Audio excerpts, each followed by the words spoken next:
Sebelumnya, jangan lupa untuk di-subscribe, like, dan hidupkan notifikasinya ya. Assalamualaikum warahmatullahi wabarakatuh. Pada kesempatan kali ini, pada penugasan motivasi kewirausahaan sebagai pengganti nilai UAS, saya akan mempresentasikan rencana bisnis saya. Sebelumnya, perkenalkan, nama saya Nirmala Nurdiandani. Saya dari kelas C1 Akuntansi dengan NPM 102200033. Sebelumnya, saya juga memiliki pengalaman bisnis. Apa ya pengalaman bisnis saya? Pengalaman bisnis saya ketika saya duduk di bangku SMA ialah menjual casing handphone. Itu adalah pengalaman bisnis pertama saya. Karena menurut saya, pada saat itu banyak yang membutuhkan casing handphone.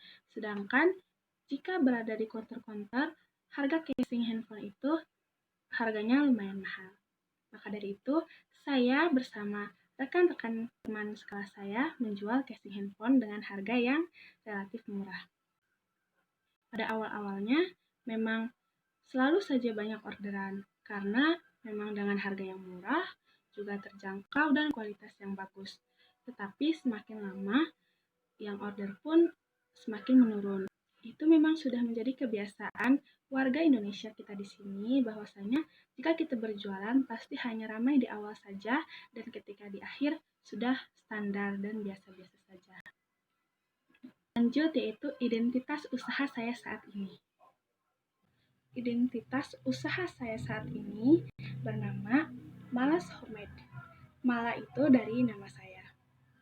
Alamatnya berada di Dusun Mulia, Desa Tanjung Buntu, RT 1 RW 1, Kecamatan Pancalang, Kabupaten Kuningan, dengan kode pos 4557 di Jawa Barat. Tempat produksinya itu di rumah sendiri. Dan produk yang dijual bernama Dessert Box. Apa sih dessert box? Dessert box ialah salah satu makanan penutup dengan hidangan yang manis. Motivasi yang melatar belakangi saya memilih dessert box ialah sebagai santapan makanan penutup setelah makan utama. Adapun keunggulan dan keunikan saya memilih dessert box. Yang pertama ialah karena disajikan dalam box dengan balutan whipping cream yang membuatnya unik dan menarik. Yang kedua ialah terdapat rasa yang pas dan tidak berlebihan saat dikonsumsi. Dan yang ketiga yaitu harga disesuaikan target pemasaran di daerah saya. Apa sih yang membuat beda dessert box ini dengan dessert box yang lainnya? Yang membuat beda ialah yang pertama menyiapkan berbagai varian rasa. Dari rasa yang utama ialah coklat, lalu green tea, red velvet, dan lain-lain.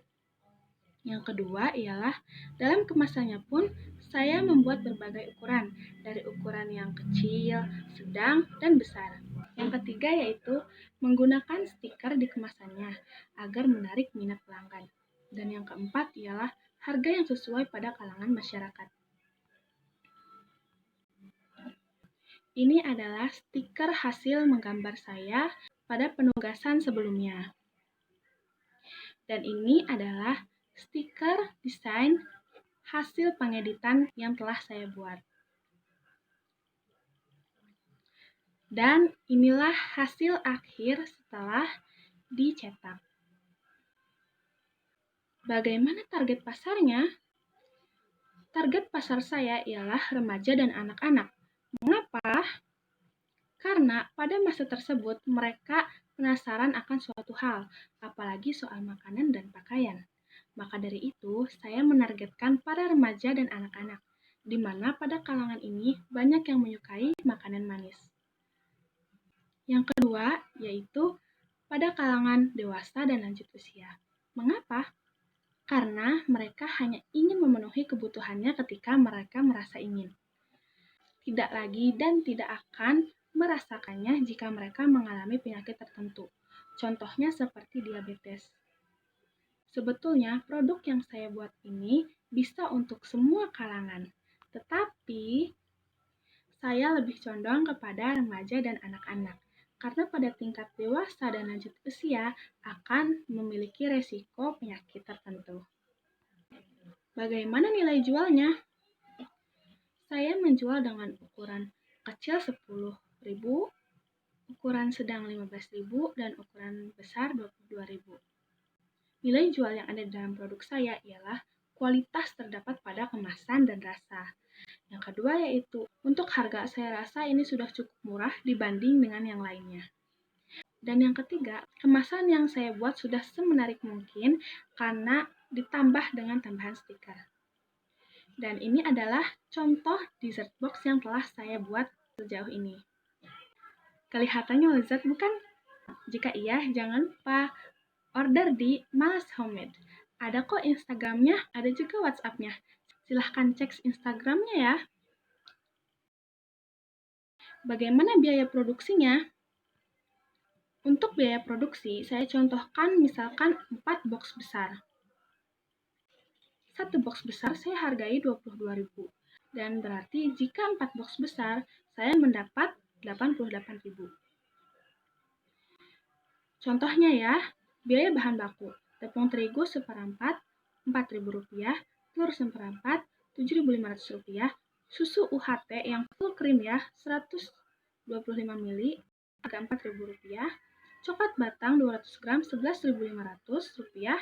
Whipping cream 150 gram, saya gunakan merek Pondan dengan harga Rp23.000. Gula pasir seperempat, Rp4.000. SP atau ovalet 6.000. Coklat bubuk atau coklatos Rp5.000. Margarin 5.000. Ini margarin opsional ya, boleh margarin, boleh pakai minyak. Stiker Rp5.000 dan box Rp20.000 untuk 4 box. Jika ditotalkan seharga Rp95.000. Loh, kok biaya bahan baku Rp95.000, sedangkan mendapat bayaran dari 4 box itu hanya Rp88.000? Rugi dong. Tentu tidak. Mengapa? Karena biaya bahan baku pun masih ada yang tersisa untuk produksi box selanjutnya. Jika dihitung berdasarkan sisa bahan, mencapai nominal kurang lebih Rp20.000.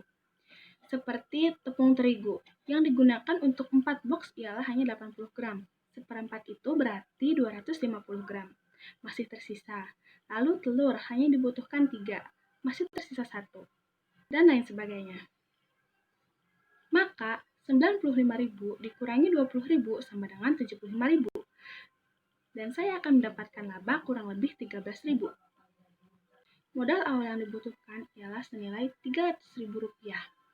Senilai Rp300.000 ini didapat dari pembayaran di muka yang dilakukan oleh pembeli dan dana pribadi saya sendiri. Besarnya modal awal karena diperuntukkan membeli bahan baku dan alat sekalian banyak untuk menyimpan stok berikutnya. Seperti misalnya, saya ini membeli box 1 lusin yang isinya 12 dengan seharga Rp60.000. Kemudian stikernya itu bisa dibeli dengan 48 lembar, senilai Rp50.000. Mengapa langsung 48 lembar?